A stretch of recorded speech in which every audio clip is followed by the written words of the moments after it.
ನಮಸ್ಕಾರ. News 18 digital ಕಾಂಟೆಂಟ್ಗೆ ಸ್ವಾಗತ. ನಾನು ಸುದೀಪ್. ರಾಜ್ಯ ರಾಜಧಾನಿ ಬೆಂಗಳೂರಿನಲ್ಲಿ ಆಗ್ತಾ ಇರುವಂತಹ ಅಪಘಾತಗಳ ಸಂಖ್ಯೆಯನ್ನು ಕಡಿಮೆ ಮಾಡಲಿಕ್ಕಾಗಿ ರಾಜ್ಯ ಸರ್ಕಾರ ಒಂದು ಮಹತ್ವದ ಆದೇಶವನ್ನು ಹೊರಡಿಸಿತ್ತು. ಅದೇನೆಂದರೆ ಫುಟ್ಪಾತ್ ಒತ್ತುವರಿ ತೆರವು ಕಾರ್ಯ. ಹೌದು, ಸಾರ್ವಜನಿಕರು, ಸಣ್ಣ ಪುಟ್ಟ ಬೀದಿ ವ್ಯಾಪಾರಿಗಳು ಈ ಒಂದು ಫುಟ್ಪಾತ್ನಲ್ಲಿ ವ್ಯಾಪಾರವನ್ನು ಮಾಡ್ತಾ ಇದ್ರು. ಇನ್ನು ಈ ಒಂದು ಅಂಗಡಿ ಮುಂಗಟ್ಟುಗಳನ್ನು ತೆರವು ಮಾಡುವಂತಹ ಕೆಲಸ ಬಹಳ ಬರದಿಂದಲೇ ಸಾಗ್ತಾ ಇದೆ. ಇನ್ನು ಈ ಬೆನ್ನಲ್ಲೇ ಇದೀಗ ಹೊಸ ಅಭಿಯಾನವೊಂದು ಶುರುವಾಗಿದೆ.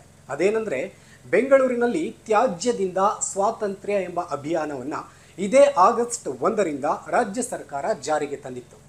ಇನ್ನು ಈ ಒಂದು ಅಭಿಯಾನ ಬರುವುದಕ್ಕೂ ಸಹ ಮೊದಲೇ 1 ತಿಂಗಳ ಮುಂಚಿತವಾಗಿ ಈ ಬಗ್ಗೆ ಜನರಿಗೆ ಅಂದರೆ ಸಾರ್ವಜನಿಕರಿಗೆ ಗೈಡ್ಲೈನ್ಸ್ ಅನ್ನು ನೀಡಲಾಗಿತ್ತು. ಅದೇನೆಂದರೆ ಬೆಂಗಳೂರಿನಲ್ಲಿ ಯಾರು ಖಾಲಿ ನಿವೇಶನಗಳನ್ನು ಹೊಂದಿದ್ದಾರೆ ಅವರೆಲ್ಲರೂ ಸಹ ತಮ್ಮ ನಿವೇಶನಗಳನ್ನು ಕ್ಲೀನ್ ಮಾಡಿಕೊಳ್ಳಬೇಕು, ಅಂದರೆ ಅದರ ಒಂದು ಸ್ವಚ್ಛತೆಯನ್ನು ಕಾಪಾಡಿಕೊಳ್ಳಬೇಕು ಎಂಬ ಮಹತ್ವದ ಆದೇಶವನ್ನು ಹೊರಡಿಸಲಾಗಿತ್ತು.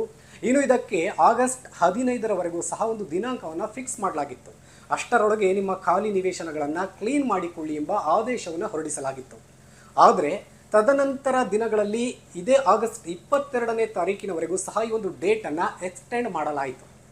ಆದರೂ ಸಹ ಇದರ ಒಂದು ಕಾರ್ಯವನ್ನು ಸಾರ್ವಜನಿಕರು ಸರಿಯಾಗಿ ಸದುಪಯೋಗ ಮಾಡಿಕೊಳ್ತಾ ಇಲ್ಲ. ಯಾಕಂದರೆ ಆಗಸ್ಟ್ 22ನೇ ತಾರೀಕಿನವರೆಗೂ ಸಹ ದಿನಾಂಕವನ್ನು ಎಕ್ಸ್ಟೆಂಡ್ ಮಾಡಿದರೂ ಸಹ 100%ನಲ್ಲಿ ಕೇವಲ 20% ಜನರು ಮಾತ್ರ ತಮ್ಮ ಖಾಲಿ ನಿವೇಶನಗಳನ್ನು ಸ್ವಚ್ಛತೆಯನ್ನು ಮಾಡಿಕೊಂಡಿದ್ದಾರೆ ಅಷ್ಟೇ.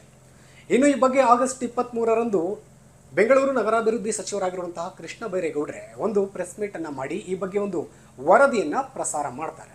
ಅಂದರೆ ಏನಂದರೆ ಇಷ್ಟು ದಿನಾಂಕಗಳವರೆಗೂ ಸಹ ನಾವು ಗಡುವನ್ನು ವಿಸ್ತರಣೆ ಮಾಡಿದರೂ ಸಹ ಯಾರೂ ಸಹ ತಮ್ಮ ಕಾರ್ಯವನ್ನು ಮಾಡಲಿಕ್ಕೆ ಮುಂದಾಗ್ತಾ ಇಲ್ಲ, ಸ್ವಚ್ಛತೆಯ ಕಡೆ ಗಮನವನ್ನು ವಹಿಸ್ತಾ ಇಲ್ಲ.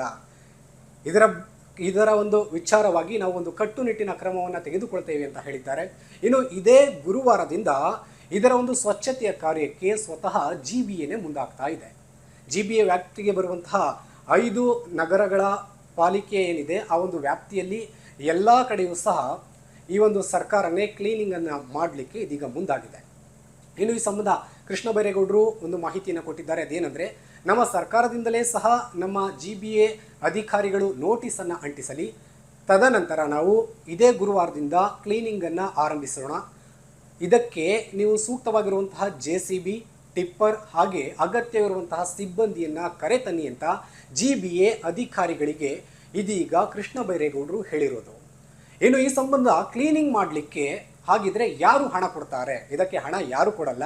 ಸ್ವತಃ ನಿವೇಶನದ ಓನರ್ ಏನಿರ್ತಾರೆ, ಮಾಲೀಕ ಏನಿರ್ತಾರೆ, ಅವರು ಕಟ್ಟುವಂತಹ ತೆರಿಗೆ ಹಣದಲ್ಲಿ ಇದಕ್ಕೆ ಹೆಚ್ಚಿನದಾಗಿ ಒಂದು ತೆರಿಗೆಯನ್ನು ಪಾವತಿ ಮಾಡಿಸಿ ಅವರ ಬಳಿಯಿಂದಲೇ ಹಣವನ್ನು ಕಟ್ಟಿಸಿಕೊಳ್ಳುವಂತಹ ಕೆಲಸಕ್ಕೆ ಈ ಒಂದು GBA ಮುಂದಾಗುತ್ತೆ. ಹಾಗಾಗಿ ಸಚಿವರು ಹೇಳಿದ್ದಾರೆ, ಈ ಒಂದು ಗುರುವಾರದಿಂದ ಈ ಒಂದು ಸ್ವಚ್ಛತಾ ಕಾರ್ಯವನ್ನು ನಾವೇ ಆರಂಭಿಸೋಣ, ಸೋಮವಾರದಿಂದ ಬಹಳ ಕಠಿಣವಾಗಿ ಆರಂಭಿಸೋಣ ಎಂಬ ಮಾತನ್ನು ಕೃಷ್ಣ ಬೈರೇಗೌಡರು ಹೇಳಿರೋದು.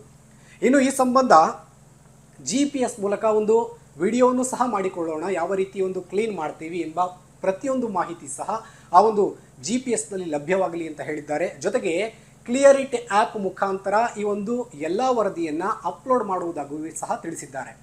ಯಾವ ಒಂದು ನಿವೇಶನದಲ್ಲಿ ಅವರು ಹೋಗಿ ಕ್ಲೀನ್ ಮಾಡ್ತಾರೆ ಆ ಒಂದು ನಿವೇಶನದ ಬಳಿ ಒಂದು GPS ಫೋಟೋವನ್ನು ತೆಗೆದುಕೊಳ್ತಾರೆ. ಆ ಸ್ಟಾರ್ಟಿಂಗಿಂದ ಎಂಡಿಂಗ್ವರೆಗೂ ಸಹ ಆ ಒಂದು ಸ್ಥಳವನ್ನು ಕ್ಲೀನ್ ಮಾಡ್ತಾರೆ. ಅಲ್ಲಿರುವಂತಹ ಏನು ಅನುಪಯುಕ್ತ ವಸ್ತುಗಳಿರ್ತವೆ ಅದೆಲ್ಲವನ್ನು ಸಹ ಒಂದು ಸಪರೇಟ್ ಒಂದು ಜಾಗ ಇರುತ್ತೆ, ಆ ಒಂದು ಜಾಗಕ್ಕೆ ಅವರೇ ಸಹ ಸ್ಥಳಾಂತರ ಮಾಡ್ತಾರೆ. ಜೊತೆಗೆ ಈ ಒಂದು ಕ್ಲಿಯರಿಟ್ ಆ್ಯಪ್ನಲ್ಲಿ ಯಾವ ಯಾವ ನಿವೇಶನವನ್ನು ಹೇಗೆ ಕ್ಲೀನ್ ಮಾಡ್ತು ಎಂಬ ರೀತಿಯ ಒಂದು ವರದಿಯನ್ನು ಪಡೆದುಕೊಳ್ಳಬಹುದು. ಹಾಗೆ ಇದರ ಒಂದು ಸದುಪಯೋಗನ ಪಡಿಸಿಕೊಳ್ಳುವುದಕ್ಕೆ ಸಾರ್ವಜನಿಕರಿಗೂ ಸಹ ಅವಕಾಶವನ್ನು ಕಲ್ಪಿಸಲಾಗಿದೆ. ನೀವೇನಾದರೂ ಸಹ ನಿಮ್ಮ ಅಕ್ಕಪಕ್ಕದ ಮನೆಯ ಸಮೀಪದಲ್ಲಿ ಯಾವ ಖಾಲಿ ನಿವೇಶನಗಳಿರ್ತವೆ, ಅಲ್ಲಿ ಯಾರ್ಯಾರು ಕ್ಲೀನ್ ಮಾಡಿಲ್ಲ ಅದಕ್ಕೆ ಸಂಬಂಧಿಸಿದಂತೆ ಮಾಹಿತಿಯನ್ನು ಈ ಒಂದು ಕ್ಲಿಯರಿಟ್ ಆ್ಯಪ್ನಲ್ಲಿ ನೀವು ಅಪ್ಲೋಡ್ ಮಾಡೋದ್ರಿಂದ ಅಲ್ಲಿಯೂ ಸಹ ಈ ಒಂದು ಅಧಿಕಾರಿಗಳು ಬಂದು ಅದನ್ನು ತೆರವು ಮಾಡಿಸುವಂತಹ ಕೆಲಸವನ್ನು ಮಾಡ್ತಾರೆ. ಹಾಗಾಗಿ ಯಾರೆಲ್ಲ ಇನ್ನೂ ಸಹ ತಮ್ಮ ತಮ್ಮ ಖಾಲಿ ನಿವೇಶನಗಳಲ್ಲಿ ಕ್ಲೀನ್ ಮಾಡಲಿಕ್ಕೆ ಮುಂದಾಗಿಲ್ಲ ಅವರು ಕ್ಲೀನ್ ಮಾಡಿದರೆ ಬಹಳ ಒಳ್ಳೆಯದು. ಇಲ್ಲಾಂದರೆ ಇದಕ್ಕೆ GBA ಅಧಿಕಾರಿಗಳೇ ಒಂದು ಕಟ್ಟುನಿಟ್ಟಿನ ಕ್ರಮವನ್ನು ತೆಗೆದುಕೊಳ್ತಾರೆ, ತಮ್ಮ ಮೂಲಕವೇ ಹಣವನ್ನು ಪಾವತಿ ಮಾಡಿಸಿಕೊಳ್ತಾರೆ. ಜೊತೆಗೆ ದಂಡವನ್ನು ಸಹ ಹೆಚ್ಚುವರಿಯಾಗಿ ಪಾವತಿ ಮಾಡಿಸಿಕೊಳ್ಳುವಂತಹ ಸಾಧ್ಯತೆ ಇರುತ್ತೆ. ನಿರ್ಭೀತ, ನಿಷ್ಪಕ್ಷಪಾತ, ವಿಶ್ವಾಸಾರ್ಹ ಸುದ್ದಿಗಳಿಗೆ ಹೆಸರಾಗಿರುವ ನ್ಯೂಸ್ 18 ಕನ್ನಡ ಈಗ ಆಪ್ನಲ್ಲೂ ಲಭ್ಯವಿದೆ. ದಯವಿಟ್ಟು ಇಲ್ಲಿರುವ QR ಕೋಡ್ನ ಸ್ಕ್ಯಾನ್ ಮಾಡಿಕೊಂಡು ಆಪ್ ಡೌನ್ಲೋಡ್ ಮಾಡೋದಕ್ಕೆ ಮರಿಬೇಡಿ.